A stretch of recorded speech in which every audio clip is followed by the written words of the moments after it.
so our main speaker today, I mean, you may know her, you may have heard of her. Her name is Helen Stringer, and she's kind of a big deal. She has a bachelor's degree in Pastoral Studies. She's one of the founders of Oasis and currently our executive director. She's a professional organizer, life coach, public speaker. She has a master's degree in human services. The list goes on and on. She's kind of like a chameleon. Today she's going to be talking to us about the lost art of conversation. Now, I didn't know that conversation was an art. I just thought it was, people talking about crap, but maybe. All right, well, thank you very much. We all summed it all up. Never been called a chameleon before. It's different. So, take it. A couple of things I wanted to share before I get into my talk. Really cool. So Houston, Oasis, is going right now. They have their Sunday gathering. And, oh yeah, wait, we have, Meredith is here. So I can back up one step there. We knew that eventually with other Oasis communities opening around the country that people would move, and it'd be really cool. We're like, it'd be great. So at least you move to a new city, you can find your Oasis, And so although I know Meredith's like an hour and a half outside of Houston or so, she's already been to Houston Oasis a few times, and I think she loves it and thinks it's awesome. We're, it's always slightly better here, but no, actually the feel is so similar. It's slightly creepy because when I started this, I didn't visit Houston Oasis until about 6 months in that we were running Kansas City Oasis. And but the feel is very, very similar, and it should feel like home. But our very own Brian Carino, who's our board member, he's on the network board as well. He's in Houston speaking. He's their main speaker this Sunday. So they're getting to experience great Brian Carino, so I'm sure they're having a really great time. And then on top of that, I was in Houston last Sunday, and I was there because one of our requirements for new community organizers, new Oasis communities, is that they visit an Oasis. And I'm really excited because I was there to coach and talk with and meet the organizers for the next Charlotte, North Carolina Oasis. So yeah, it's pretty exciting.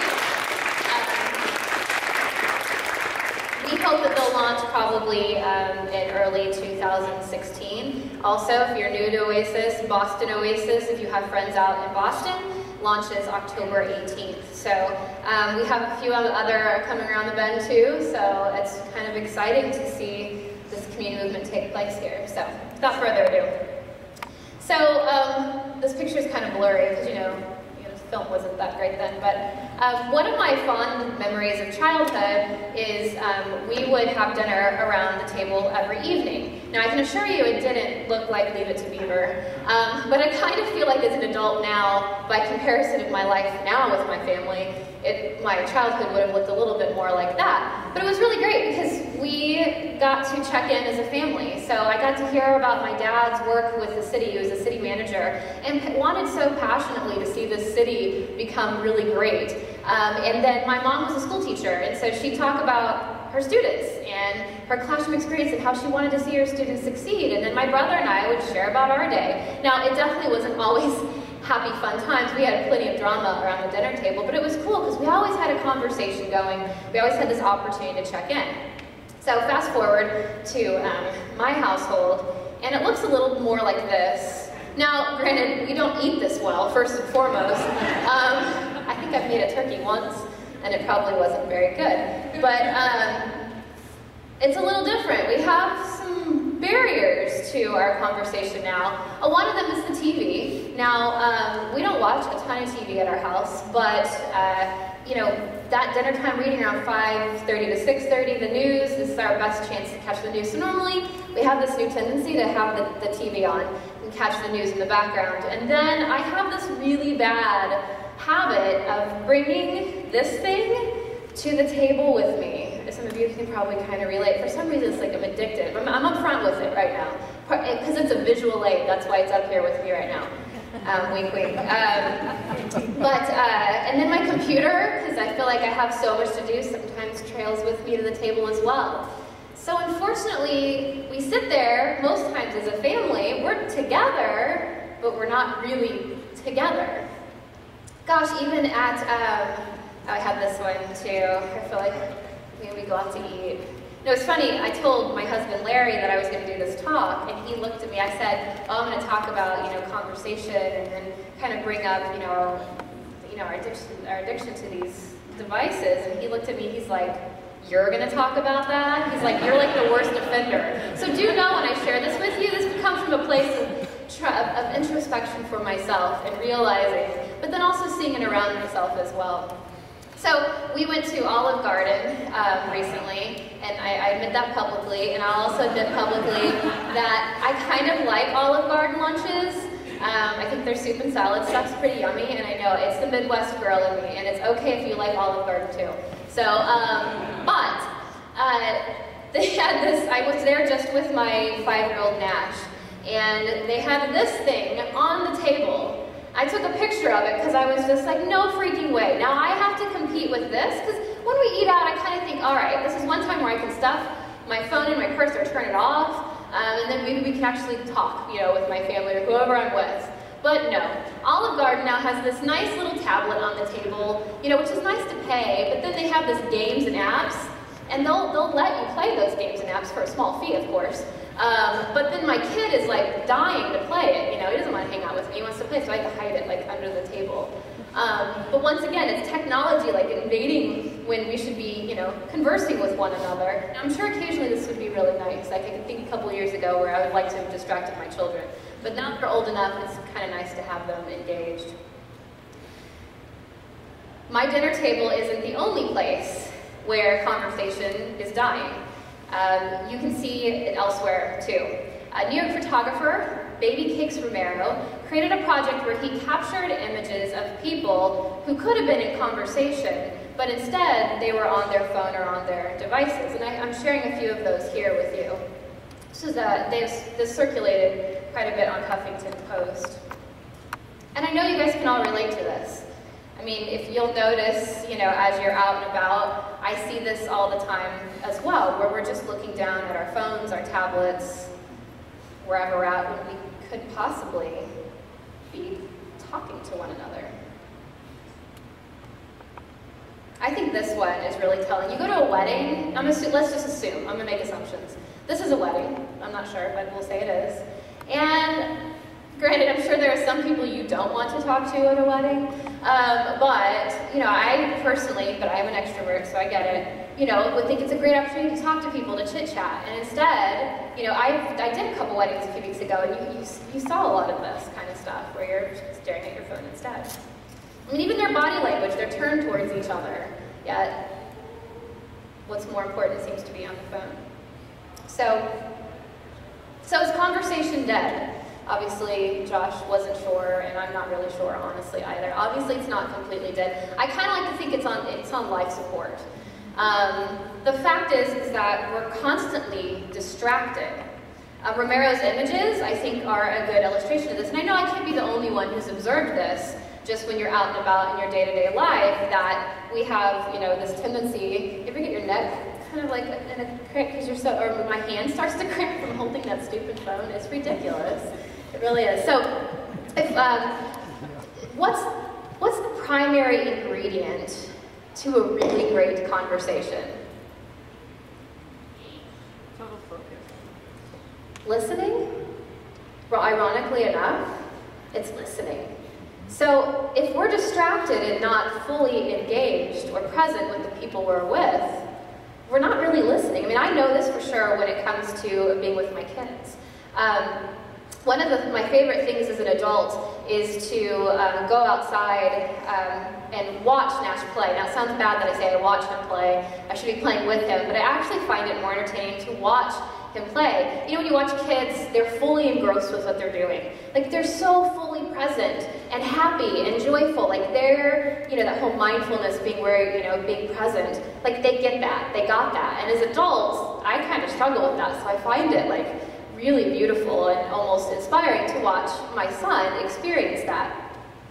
But then again, I now catch myself missing out on just those moments of watching him play, because instead, this thing, or at home, my laptop will venture outside with me as well.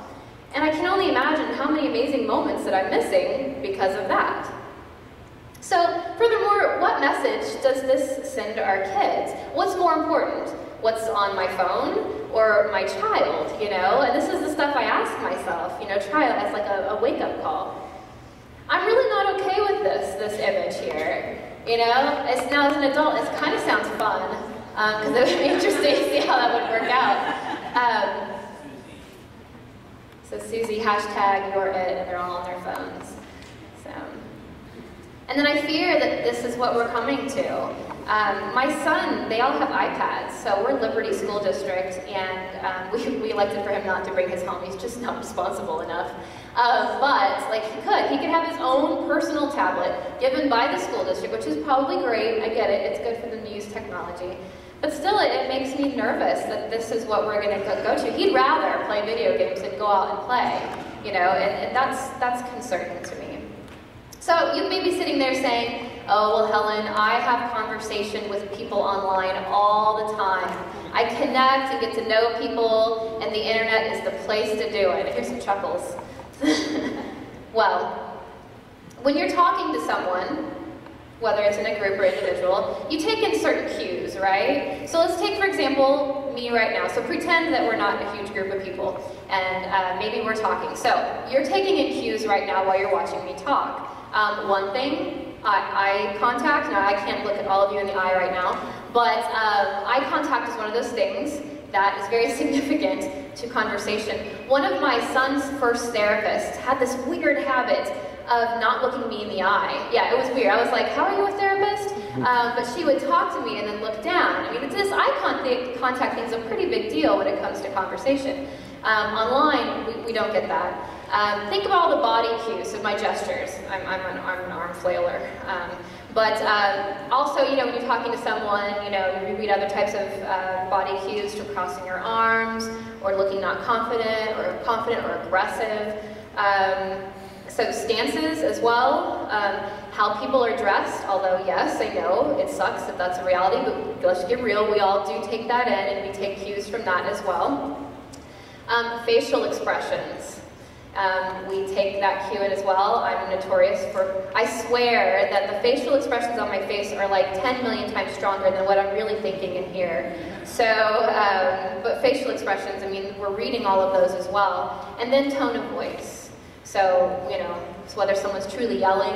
Now, I will say at this point, whenever I read anything in all caps, I hear yelling. Now, I'm pretty sure my parents don't, because I've seen them use all caps and I don't think they get it. You lose that tone of voice online. It doesn't matter as how hard you try, it doesn't transcribe. So, if we even just say online, let's remove the online thing. So when you talk on the phone, you lose the visual cues, right? And sometimes tone of voice, depending on if there's, you know, issues. Our phones are pretty good these days. Skype, or FaceTime, or Google Hangout, those are pretty awesome. I'll admit it. I enjoy getting to talk to my kids on FaceTime when I'm out of town. But let's get real, and I'm sure in like 5, maybe a year actually, all of these glitches will be gone. But you ever been on Skype or Google Plus and someone's face like stays like mid-sentence and they keep talking? You talk about distracting. I mean, all I'm thinking about is like, this is not working, or their mouth doesn't keep up with the words, you know? It's just, it really messes with you being able to actually listen and hear what the person is saying. And then, as I brought up earlier, those online discussions, all of those cues, gone. They don't exist. Ever seen an online discussion on a really hot topic consistently change someone's mind? All the time. I mean, why not? No. I like to think that, now, I think it has their place, so don't all attack. There's always an anomaly in anything that I say. There's always instances where maybe someone was convinced, but most of the time, I would say it divides people more than it unites people.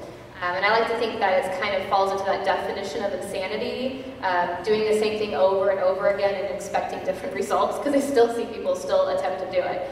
But in person, I think it's necessary. I don't think we should avoid the topic of religion and politics, honestly. I guess it depends on who it is. But like, these are important things we should be discussing.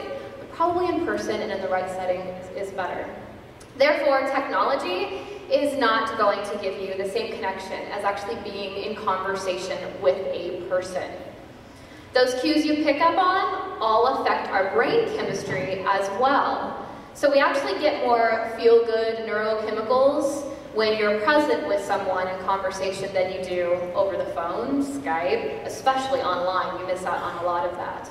Therefore, it's not a replacement. This online opportunity, it should be a supplement. And furthermore, it should be a catalyst to getting to be with other people. So what's really cool is that here at Oasis, I would say if you've done that, I'm assuming a lot of you got here today because maybe you found us on Meetup, you found us on Facebook, Twitter, website, whatever it may be. It may have been word of mouth, and that's wonderful too. Word of mouth, someone telling you about it on Facebook. So that's great. This is how the online stuff should work. But what I would love to see is more consistently where it gets, like, you guys are already winning, so way to go. But you're here, and I'm assuming that was a catalyst to get you here. And we hope that you get conversation out of this as well. So did you know that being in conversation with a person, it tends to actually be more positive when you're actually talking one-to-one with someone? And also, you tend to trust the content of what you're talking about if you're in person as well. And that's really important because you ever had someone like recommend like a product, something they love, and they send you, like, they put you in a mass group and they message everyone, trying to sell you something, as opposed to someone maybe telling you in person about something that they love. I mean, we're much more easier sold. This is why car salesmen want to talk to you in person too. So if conversation is not necessarily dead, if it's on life support, how do we resurrect what I like to call just the art of conversation? It's not really an art form, it's just like, just do it, So how do we resurrect conversation? And this was my original title, and I itched to use the word resurrect because as secular people, we don't get to resurrect many things. And so I thought, why not use a really religiously loaded term and we'll resurrect something? It's gonna happen. We should have had the blood drive at the same time. One time, sorry, I'm going to divert for a second. The last time I tried to get blood, it clotted, and they had like half of the bag full of blood. And I'm like, what are you going to do with that?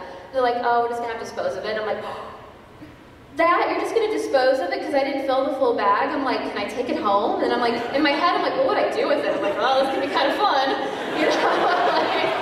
It'll live up to all of my Christian friends' worst fears. They're like, she's really lost it now. So anyway, I feel that. So, how do we resurrect conversation? First and foremost, I know for myself, we have to remove the barriers.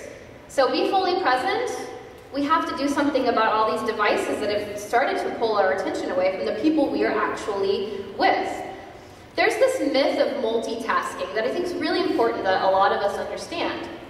Because in reality, we don't really multitask. Now, I'm talking about multitasking, like doing tasks. So we technically do a lot of things at once. I mean, you're sitting here kind of technically doing a lot of things at once.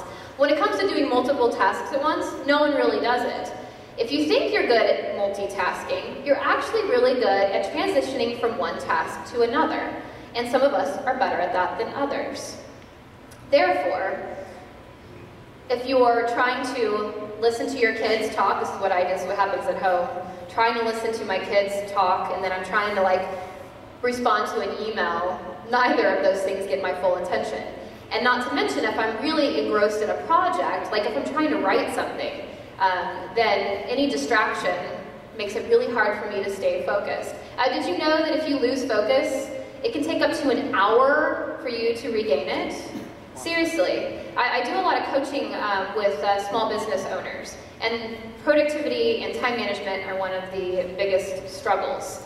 And this is one of them, because you have this desire to be like, oh, I need to check my email every 5-10 minutes, and then you check Facebook, and Facebook's like this life suck, where you just get sucked into the vortex, and you're like, I went to check a message that related to something, and then I'm like, it's been 15 minutes, and now I've read about Bobby's ingrown toenail, and I'm like, why? How did this happen?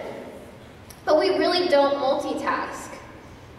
And that's why I suggest that we set boundaries on, especially social media. At least for me, I feel like that's where I struggle the most, is definitely I'm more of a Facebook person than Twitter. So, I have this crazy idea that maybe occasionally we should turn our phones off. I know, I know. Or, better yet, so it's really hard for me to do, I admit it. I've done it a couple times, and so Larry will attest to that, kind of. But, you know, also, like, people are like, well, I silence it. My phone doesn't ring anyways. Okay, but it probably vibrates. I feel like the vibrate thing, like, you could still hear it vibrate. If I had this on the table right now and someone called me, you would all hear it. It might as well have the ringer on.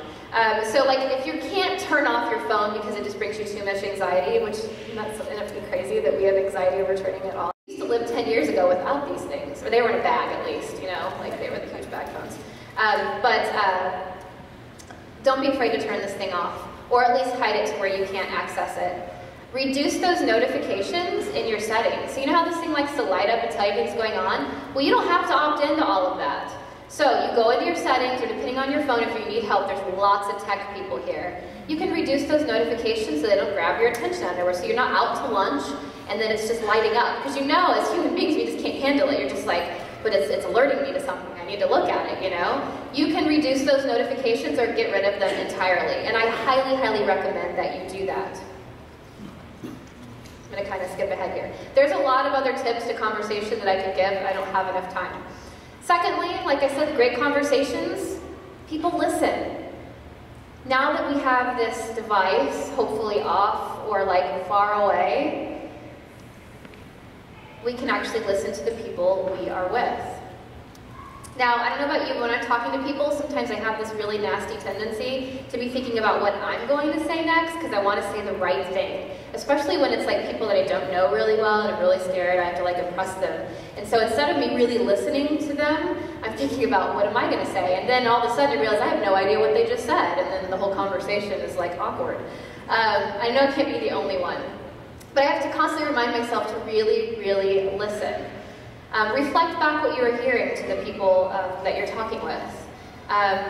Another trick is to pay attention to the times that you feel like you had a really, really great conversation. You know, what was it about that great conversation? You know what it is? It's the fact that you felt heard.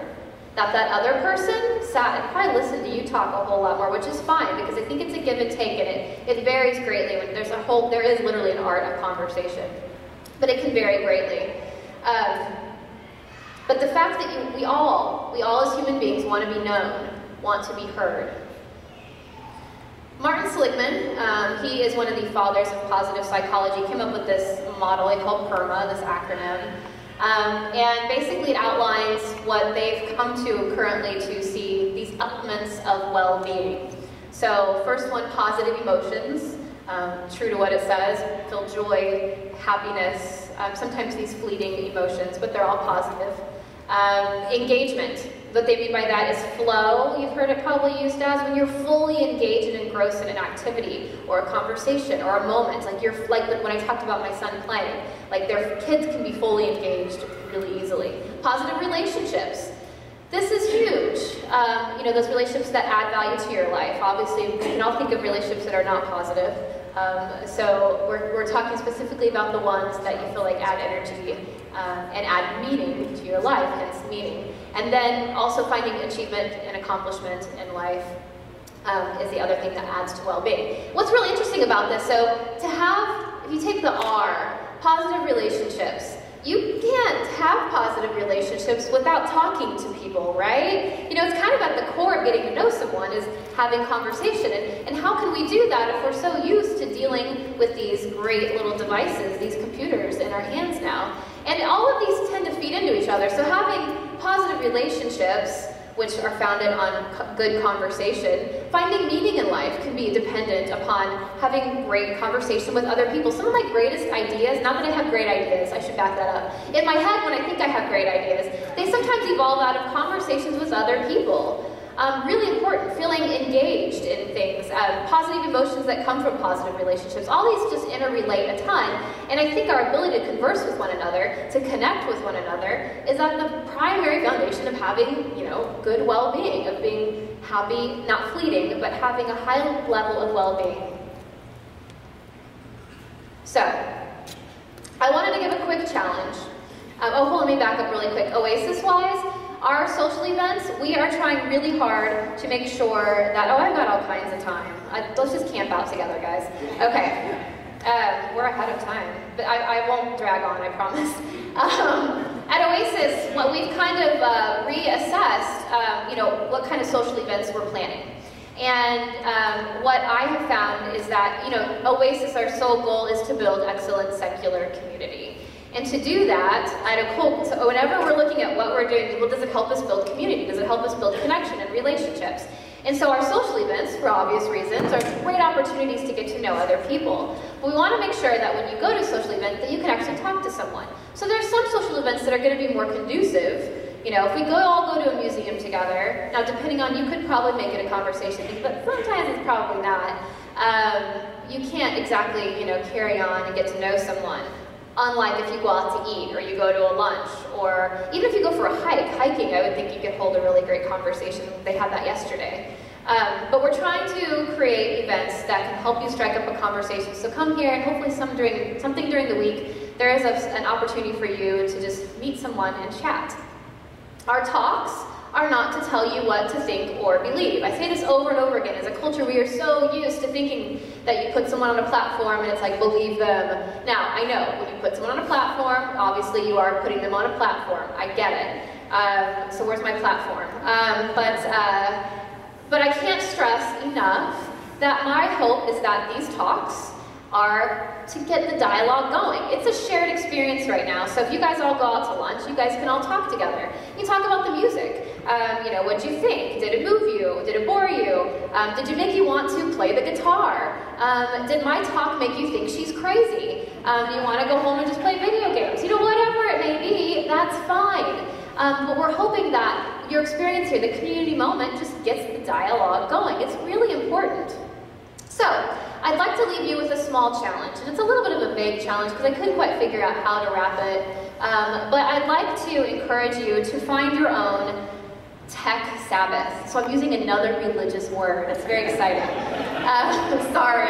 I promise I will not normally ever do that. I spent last weekend with Bart Campolo. Anyone know Tony Campolo by chance? I don't know why in this circle. He's this huge evangelical, very well-known advisor to Clinton, but his son has since left the faith, which was a really big deal in the Christian world, and he was speaking at Houston Oasis, and he is a humanist chaplain at UCLA, and so we were talking about how we do community and his vision of it, and he loves the religious talk, and he's moved religious talk to be, like, he can still use it in a secular way, where I'm just like, I don't really know. I mean, it'll probably work for you, Bart, but it's not going to probably work for me so well. But it totally works for him. So this will be I'll try not to use too much religious speak. So if you're having PTSD right now, I apologize if it's hit home. But find your tech Sabbath. Whether that be a day, or maybe you set a boundary of like, I'm not going to touch my phone until 8 a.m. Or I'm going to turn off my phone at 7 or 8 p.m. and leave it alone. I mean, I don't know how many of you, I'm so addicted to this thing sometimes that I'll stop at a stoplight and be like, oh, a notification, Like, it's a stoplight, Heaven forbid you sit and have any level of introspection, for a moment. So I'm pointing at myself. Hopefully you guys all get that. So, if you can, find your tech Sabbath. I want to hear about it. I want to know how you guys are considering setting some boundaries in there so that you can be with other people. When you're out with other people, don't let this thing sit on the table. It needs to go in your pocket, on the floor, or off, leave it in your car. I know it's hard when you're like, oh, but maybe someone's needs the directions or something. I get that. I already thought about that when I was thinking about pitching this. But find ways to remove yourself from that phone. Be fully present with the people that you are actually with, the people that are most important to you. One of the questions that I often get is, now that I've left Christianity, how has it changed my outlook on life? And after a lot of thought, I've come to consider that the biggest change is that I am keenly aware of how short my time is here on earth. And as far as I know, this is it. There isn't any evidence for me personally to believe otherwise yet. So that forces me to think that I need to make the most out of this life, this day, this hour, this moment. I want to be fully present with the people I care about. I love meeting new people, and that is part of my extrovert self. But I love meeting with new people and hearing their stories, and I'm missing out on those opportunities. If I can't be fully present and engaged in conversations of substance, then I'm doing my short life a disservice, and I'm doing a disservice to the life of those that I am with. So, will you join with me in taking back our chance to connect with one another? Try to be fully engaged and present with each other when we're here. Our Oasis community is really well known for being accepting and open. I hear about it all the time. It's really exciting. But let's take it to the next level. Let's resurrect the art of conversation. And by default, we'll also resurrect the gift of connection.